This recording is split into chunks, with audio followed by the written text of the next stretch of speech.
नमस्कार शेतकरी बंधूंनो. तर बघा, शेतकऱ्यांना आता प्रतीक्षा आहे ती खरीप हंगाम 2025चा पीक विमा नेमका कधी भेटणार.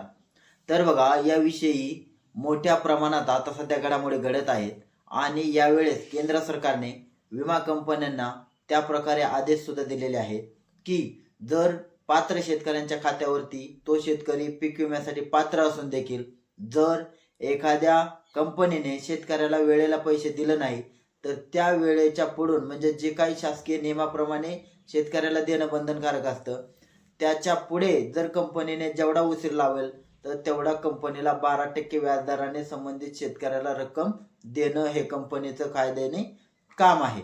तर अशा प्रकारचे जे काही नियम आहेत ते कंपनीला आता लागू केलेले आहेत.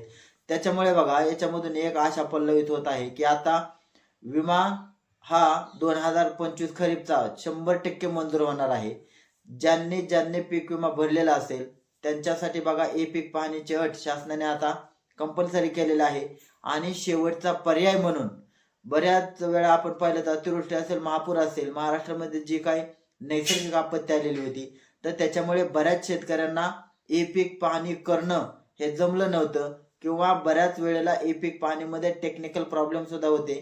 त्या अनुषंगाने दिनांक म्हणजे जे काही वेळोवेळी तारीख त्यांनी वाढवलेली होती आणि त्याच्यामुळे शेवटचा पर्याय म्हणून त्यांनी ई पीक पाहणी करण्याला ऑफलाईन पद्धतीने एक पर्याय दिलेला होता.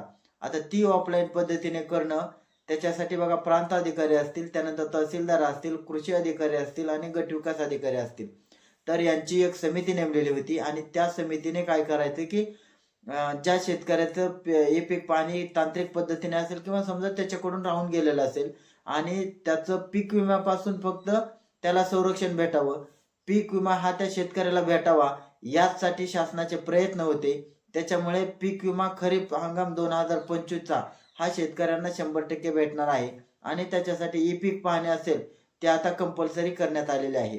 आणि जो काही शेवटचा पर्याय दिलेला होता त्याला 8 म्हणजे साधारणतः 24 डिसेंबर पर्यंत शेतकऱ्यांनी आपल्या संबंधित जे काही ग्राम महसूल अधिकारी असतील त्यांच्याकडे अर्ज द्यायचे होते आणि त्या अर्जाची पडताळणी करून दिनांक 15 जानेवारी 2025च्या अगोदर त्या उतार्यावरती ई पीक पाहणी खरीपाची लावायची आहे. आता त्याच्यामुळे काय होणार आहे की शेतकरी पीक विम्यापासून कोणीही वंचित राहणार नाही. त्याच्यामुळे जो काय खरीप हंगाम 2025चा पीक विमा आहे तो पात्र शेतकऱ्यांना लवकरच भेटणार आहे. आता शेतकऱ्यांना हा प्रश्न पडतो की भेटणार आहे पण नेमकी याची प्रक्रिया कधीपासून चालू होणार. तर बघा, दिनांक 20 जानेवारी 2025 पासून हा जो काही खरीप हंगाम 2025चा पीक विमा आहे त्याची वितरणाची प्रक्रिया ही चालू होऊ शकते.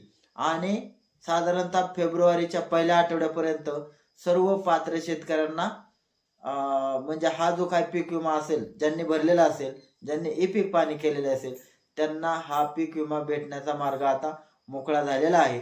त्याच्यामुळे शासन स्तरावर मोठ्या प्रमाणात पीक विमा भेटण्यासंदर्भात हालचाली चालू आहे. शासन आता लवकरच कंपन्यांना तो डेटा सुपूर्द करणार आहे आणि त्याच्यावरती कंपन्या हा नेमकं किती शेतकरी पात्र आहेत, नेमकं कशा पद्धतीने त्याचं निकष लावायचं हे लवकरच कंपन्या सुद्धा ठरवणार आहेत.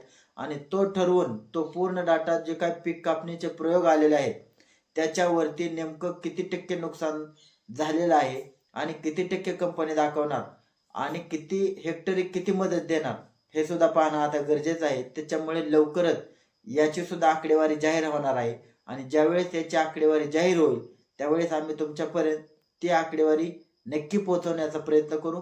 धन्यवाद.